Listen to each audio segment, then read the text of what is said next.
Michael, it's so good to have you here. It really is. What? So good. Your book, or your videos that we're sending out today, Financial Crisis Ahead.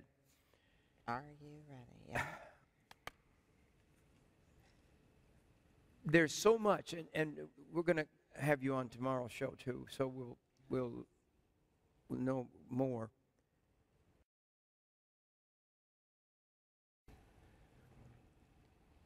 We need to find out what's going on. You know, the headlines today, fear grows over U.S. stock market bubble. What does that mean?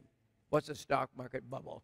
Well, stock market bubble is when stocks are massively overpriced. So we've seen price earnings ratios in recent years soar to unprecedented levels. The only times they've been higher was when other bubbles burst. The dot-com bubble in 2000, 2001, the financial crisis of 2007, 2008, and of course 1929. So if you look at the charts, it's very dramatic. The bubble that we've seen right now looks just like those past bubbles. In fact, I've been telling my readers that the setup we've seen for this financial crisis, if you were going to write a textbook and provide a textbook scenario for what the lead up to a financial crisis would look like, this is what it would look like. It's been perfect over the last few months. And then in the last 30 days, as we've approached the end of this Shemitah cycle, just the last 30 days, we've seen the most dramatic stock market crash in these last 30 days that we've seen since the end of the last Shemitah cycle. Okay. Now you're saying exactly what I've been saying, and nobody talks about it. Nobody talks about that the stock market went down 2,200 points. When it went down 777 in one day, we almost lost the world, it seemed like. It was crazy. It was like the end of the world. It was so bad. People lost money. And people have money in the markets. And here's what God has spoken to me is going to happen. Millions and millions of people who have their investment, their retirement, they're going to lose it all. Oh, God. And you talk about hunger. That's horrible. And then who's crazy Yeah. to have stored food? That's right. If your stock market goes, that's one thing. Right. But if then the whole financial systems go, and there's no Social Security, what would be stupid?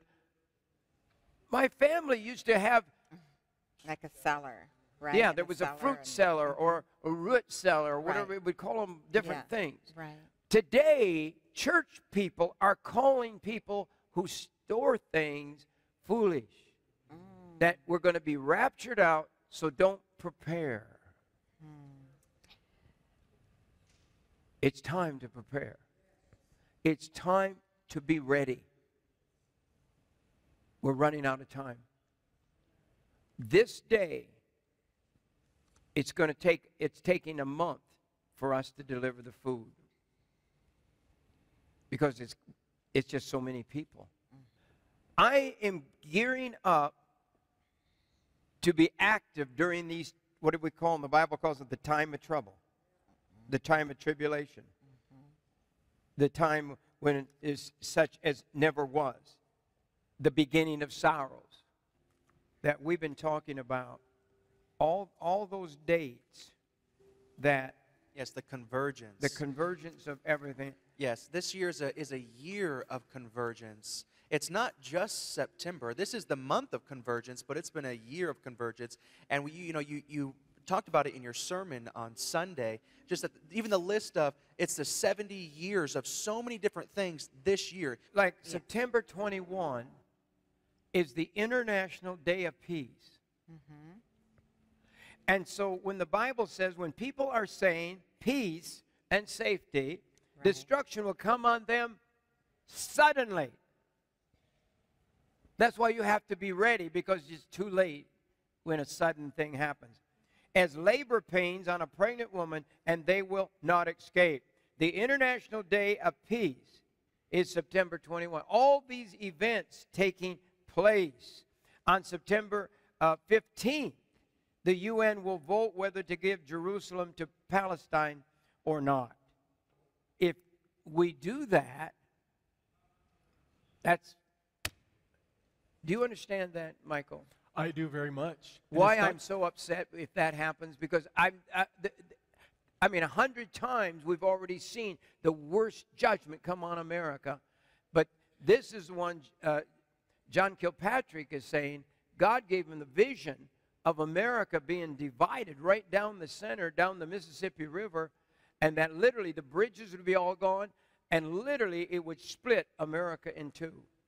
Absolutely. This is something I've written about because every time we touch Israel, Israel is the apple of God's eye. You touch Israel, you get in big trouble with God. Yes. And so I've written about this and it's not just John Kilpatrick. Shane Warren, a great Assembly of God pastor down in Louisiana, he was on the Sid Roth show and he prophesied. He said that when we divide the nation of Israel, God told him God is going to divide our land. And actually, the worst earthquakes in the history of the United States, the lower 48 states, were along the New Madrid Fault, 1811 and 1812. They were so bad, they caused church bells to ring in Boston. They made the Mississippi River flow backwards for a time, permanently changing the course of the river. And so they were the worst earthquakes the lower 48 states have ever seen. But what we're going to see ahead is worse. What these men and women of God have seen is that a new body of water is actually going to be created in the center of this country. So we divide the land of Israel. God is going to divide our land. We're going to get done to us what we do to them. Yes. Michael, we're so happy to have you here with us today. Yes, we are. And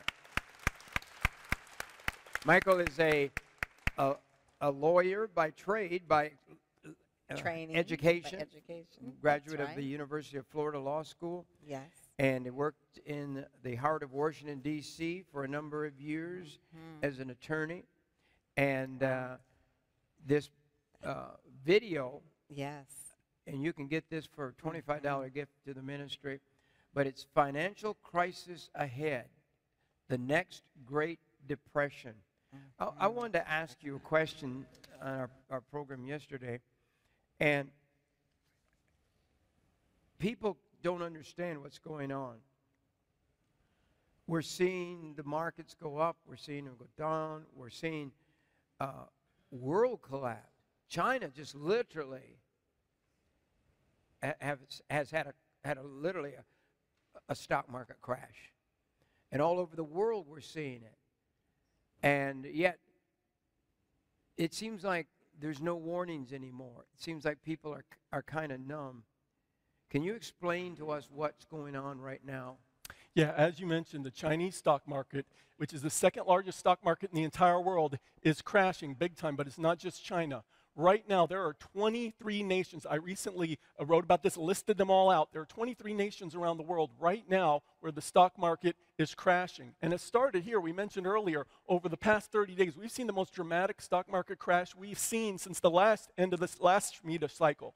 And all of the gains here in the United States, all the gains in the Dow since the end of 2013, December 2013, all those gains have already been wiped out. So you want to talk about a wipeout for the Shemitah? All those gains from the past 2 years already gone, and we're just beginning. Within the last 30 days, we've seen the 8th largest stock market crash, single-day stock market crash in all of U.S. history within the last 30 days. We saw the 10th largest stock market crash in all of U.S. history within these last 30 days. You're kidding. I'm not kidding. The 8th and the 10th already within these last 30 days. So this is already what's been going place. We saw the stock market go down, the Dow, by more than 500 points on 2 consecutive trading days for the first time ever. Never before in the history of the stock market has that happened. So this is what's already happened in these last 30 days leading up to the end of the Shemitah. And now I believe ahead of us is going to be a lot worse. But already the markets are going down. Things are going crazy all over the world. Brazil has gone into recession. Canada has gone into recession. World trade is declining. I heard Canada, and you didn't even know that Canada is having financial trouble and is in recession. Is that right, John? Isn't it crazy? We just ignore these big, it's like, how big of a, well, God has the moon, and we got one more of those blood moons coming up on the 28th, I think it is, of this month. And it's going to, how big is the moon? I mean, it's enough to wake you up if you're going to get up close to it and see it. God is warning us, but we're not listening to his voice right now.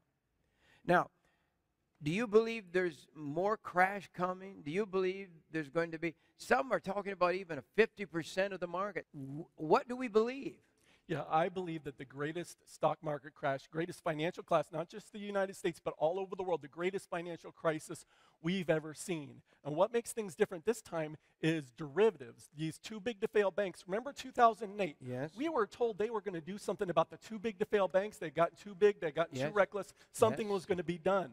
Nothing was done. Instead, today, the too big to fail banks are 40% larger collectively than they were during the last financial crisis. Meanwhile, 1,400 smaller banks have totally gone out of existence in our financial system. So the problem of too big to fail is now far larger than it ever was before. So you're saying the big banks have gotten bigger. They've gotten bigger. They've eaten up the little banks. Yes. And so what's going to happen? They're too big to fail.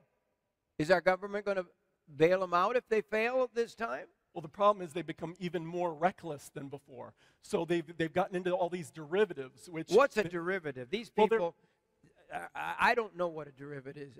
I mean, I kind of do, but Yes. would you explain it? Sure, derivatives, they can be exceedingly complex and complicated, so I don't want the audience to tune out, because a lot of people do when I start talking about derivatives. But they're not like stocks where you're buying an ownership interest in a company. They're not like bonds where you're buying the debt of a company. Derivatives, some people compare them to insurance contracts, but I break it down real simply. I compare them to a form of legalized gambling. You're essentially betting that something either will or will not happen in the future. Kind of like if you went to Las Vegas and you bet the Chicago Cubs will win the World Series, that's either going to happen or it's not going to happen. You either win or you lose. So these big banks are being exceedingly reckless. They've gone into all of these derivative trades. For example, J.P. Morgan Chase is the biggest bank in America. They've got $2.5 trillion of assets, and that sounds like a lot of money until you understand that they have total exposure to derivatives, and this is out of an official U.S. government report. I pulled this number. They've got total exposure to derivatives of $56 trillion. That's with a T. Wow. That's shocking. Yes. And Citibank, Bank of America, Morgan Stanley, the five biggest too big to fail banks in this country, each one of them has exposure to derivatives of at least 35 trillion with a T dollars. Is that what a stock market bubble is? I see this headline today, fear grows over U.S. stock market bubble. Well, it's this financial bubble all over the world. The world today is $200 trillion in debt all over the world. When you add up all forms of debt, add it together, $200 trillion of debt exploded since the last financial crisis. We're so much more vulnerable, so much in deeper trouble than we were last time around.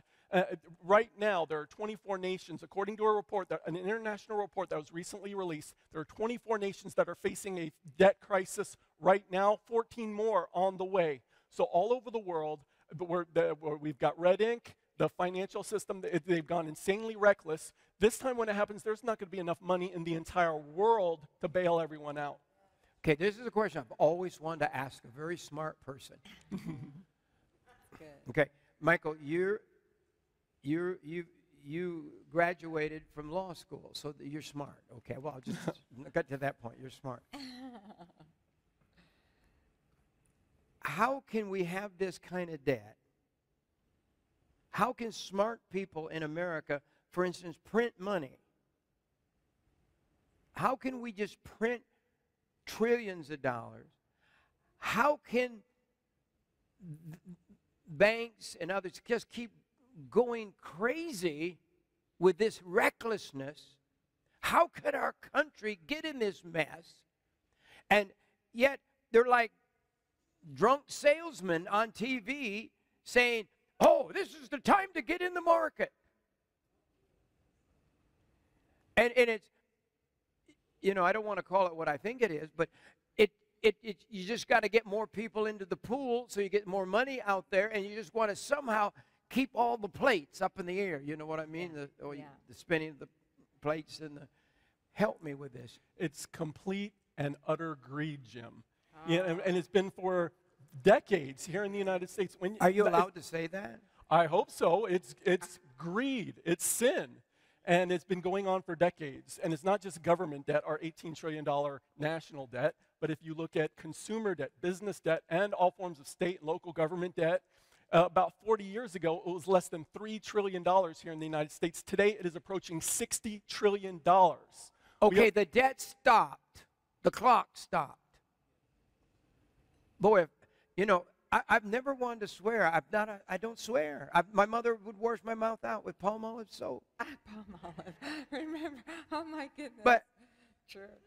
how can they shut the debt total off? Yeah, Well, I don't understand. I know I sound stupid to you as a brilliant man, because I just don't get it. How can you just say, we stopped the debt clock, we're just not going to let it run anymore? well, they've resorted to accounting tricks. That's what they've done, Jim. For example, last year they told us the deficit's going down, but if you looked at the actual underlying numbers from the government reports, the total national debt last fiscal year, it went up over $1 trillion more. So the debt is actually exploding, but they're saying this doesn't count, that doesn't count, or we can freeze it here. They're playing accounting tricks. But since Barack Obama stepped into the White House, we have been stealing from future generations of Americans. When you break it down by hour, it's over $100 million every single hour of every single day. We've been stealing from future generations of Americans to make ourselves feel better right now. That's just the national debt. That's just the government debt.